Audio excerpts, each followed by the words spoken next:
feeling a little better now. I'm feeling like maybe I'm in better hands now. Thank you, Natalie and Kim and Mark and the band.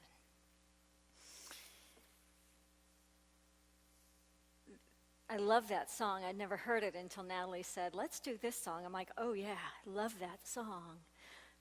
The shifting sands, and yet I'm in better hands. The breath of Jesus. Can you feel that very breath of Jesus in my own very heart, in my own heart? Can you feel that possibility?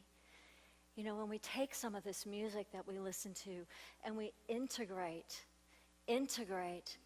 the words, but more than the words, the vibration, the meaning, the essence of it, then our hearts can open wide. Our hearts can open wide because we discover that place of better hands now. We discover that presence and that power that we call God, that we call spirit, that we call source, that we call creation. We discover it anew, like at a whole new level. So what is this presence and power, the one presence and one power that we call God?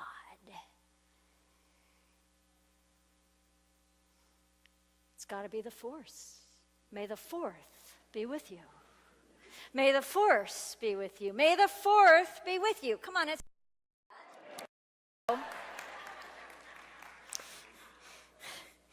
You know, we have a granddaughter. Last weekend I was with my 3 grandchildren by birth. We have a granddaughter due today, so we've been very conscious of May 4th for about 6 months. She will be, when she arrives, I don't think she's coming today, but that was what the doctor said, that she was going to arrive today. We've been talking about May the 4th be with you for 6 months, awaiting the arrival of this 12th grandchild of ours.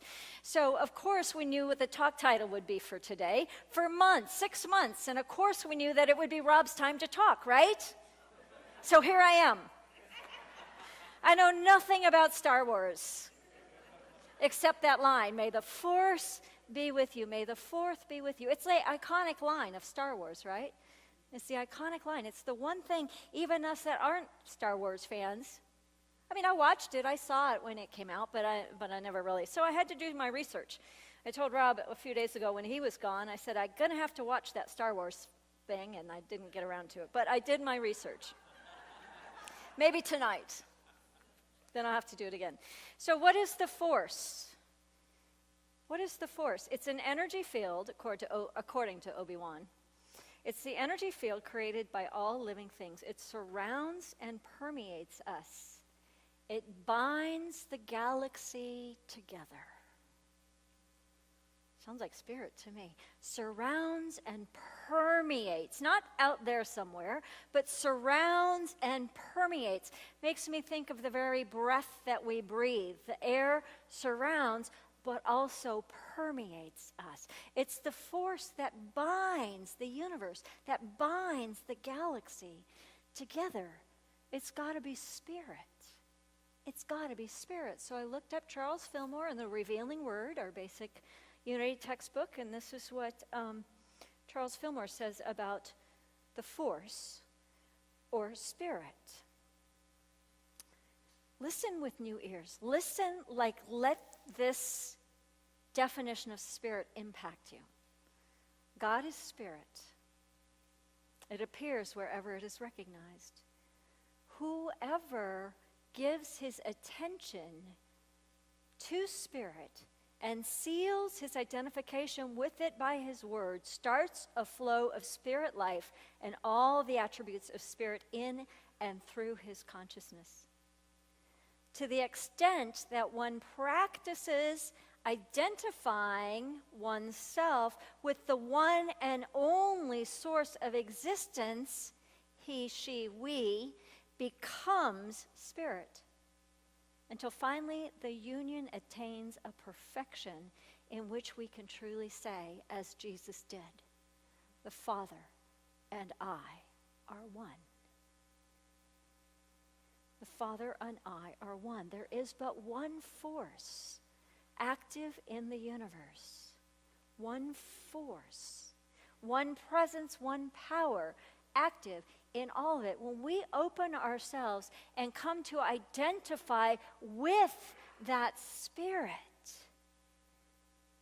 As we open and identify, we begin to integrate with, and then from that place, we become one with the Father, or one with the Mother, or one with the Goddess, or one with God, or one with Spirit. Use whatever word works, but use that at a whole new level today.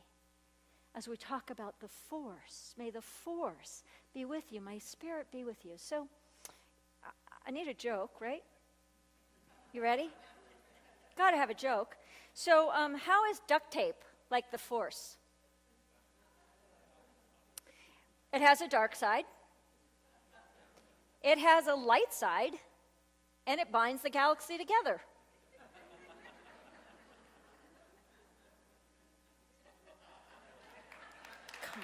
Come on. Yeah, okay. So Luke Skywalker was a young man, like so many young men, and he wasn't really interested in much, and yet something happened, right, where he was called. He was called to overcome, to unite with the Force and overcome evil for all time, but not just overcome evil. He was called to overcome evil in a way that he understood it and even became it for a moment. And so loosely, Star Wars fans, please, loosely, broadly here, let's take Star Wars and overlay it on the story of our soul's evolution through the Holy Scriptures, that book that we call the Bible. In the beginning, when God created the heavens and the earth, where God created the light, and it was good, and all things were good, and then we have the Garden of Eden, and Adam and Eve get kicked out of the garden, they get expelled. They get kicked out. As they get expelled, then they are given clothing of flesh. It's the first time we were born in physical body, after we've been kicked out of the garden. And through the whole Bible, if we look at the Bible metaphysically, it's the soul's evolving journey all the way up to the book of Revelation, where we re-enter paradise. But paradise is not the same place as the Garden of Eden over here. The Garden of Eden is bliss. Why would we ever want to leave bliss? I don't know, but apparently we did, as a humankind. But we left bliss to come into the world of existence, to come onto this planet of experience. Because when you're in the garden, you don't know anything but unconditional love and bliss and oneness. But by entering into human form, entering onto this planet called Earth, then we have the opportunity to walk our humanity, to walk through life, all the way through to the book of Revelation, when we re-enter paradise, having overcome our challenges, having overcome the battles in our own consciousness, the battles, the awarenesses, the beliefs of unworthiness and separation, and all of the challenges that we face in human form. We've had a lot of challenges, personal challenges in this ministry in the last few months. We started, there's been a lot. I see Ann Brown's here. Her husband died a month or so ago, and Billy's here, and her husband died, and Ida's here, and her husband died just this week. There's been a lot that people have to walk through. One of our beloved YOUs, he's our youngest. He's our youngest YOUer. He's 14 years old, but he's also the biggest. You know who I'm talking about, Michael. Beloved Michael. Michael and his dad, Carlos, were in a really very, very serious car accident a couple of nights ago. And they were both care flighted out to separate hospitals. And you stand in humanity and you go, wow, how do I stand in this, right? How do I even stand in this? And so we got the call and spent several hours with Michael's mom, Melissa, who flew in from Kansas City. She happens to work at the Silent Unity Prayer Ministry, so she's steeped in prayer consciousness. And when Michael got ready to move down here a year or so ago to come live with his dad, she said, I only have one requirement, and that's that he get to a Unity church. And so he's been a vital part of our youth. He's here almost every single week.